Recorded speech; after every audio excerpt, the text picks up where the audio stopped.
We got a four-way tie for the lead. Can't go much faster than this.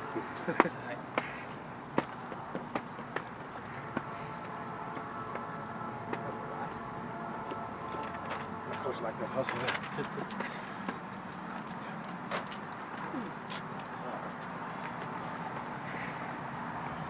You guys ready? Any questions? Coach, I know last night was a shock to a lot of people the way that it ended. What was your reaction just seeing it this morning?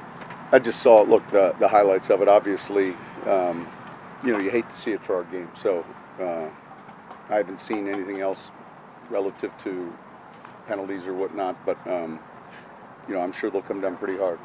They come down a little bit. Yeah. Gary got the rest of the season, and Pouncey got 3 games. 3 games. And then both teams were fined like $250K. What else we got? From a player safety standpoint, I mean, does that worry you as a coach, obviously, when you see Yeah, something? listen, absolutely. But look, like I said, I think the league will handle it, and you go from there. Sean, it seems like both P.J. Williams and Patrick Robinson have sort of revived their careers by moving inside, but you obviously seem to like their ability to be able to move inside or outside the way. There's some flexibility. I mean, you know, look, PJ's been a guy that's played out and in. Patrick the same way. Patrick more inside of late in his career, and then CJ gives this flexibility to play inside. So one of the reasons you have depth at that position is to have some flexibility.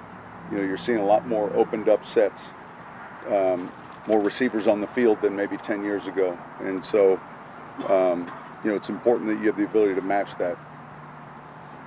Sean, sort of going week to week right now with Marshawn, I know you guys like your depth within the secondary. Was there any thought to look at the waiver wire this week at all? No, I mean, listen, I don't know, week to week with Marshawn, I mean, in other words, he's working on getting healthy, but we feel like we've got pretty good depth at that position.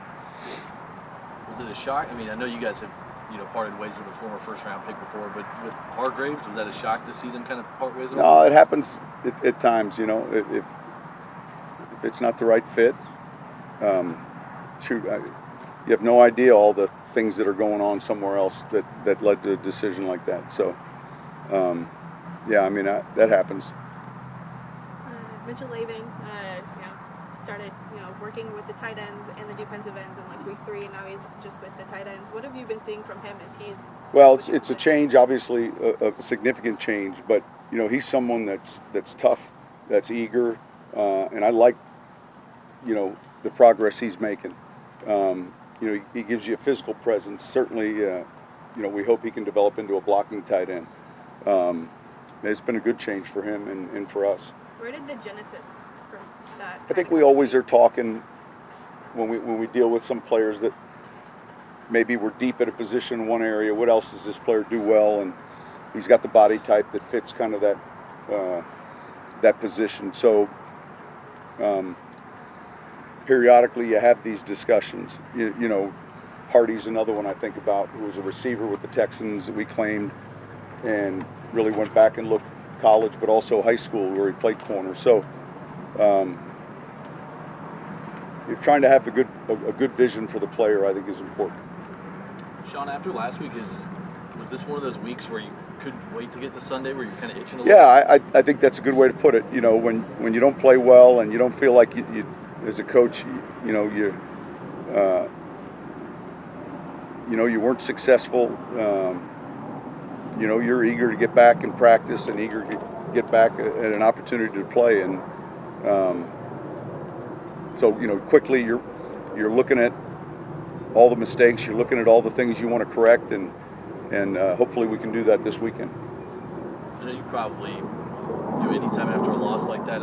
Talking to the guys on Monday, it seemed like, from my impression, the guys seem to flush the loss really quick. But from a coach's standpoint, you like them taking accountability, but then quickly moving on too, I would imagine. It's kind of what we talk about all the time. You know, the same thing with a win. You know, there's that short window.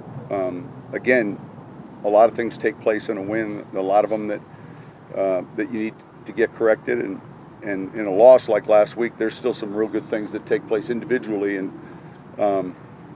so you're on it. covering it, and then very quickly you have to get on to your next opponent.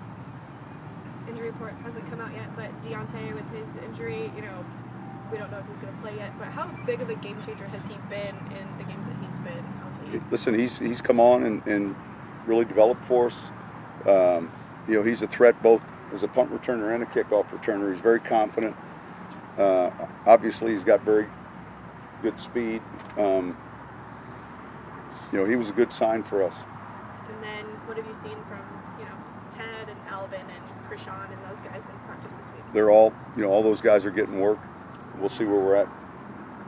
Sean, how do you like just this season, how the way this team was built and the depth has seemed to work out, whether it's, you know, Alvin or Drew going down, and now you have Andrus Pete going down, but you seem like you have guys that you can slide in and take meaningful. Yeah, it's hard to go through a season and be injury-free. You don't know what position groups are going to get affected. Hopefully that you know, you have less than more, but it's a long season, and I would say it's pretty normal. And so now how you handle it, do you have the depth to win, is more important, and you know, hopefully you get those guys back as quickly as possible.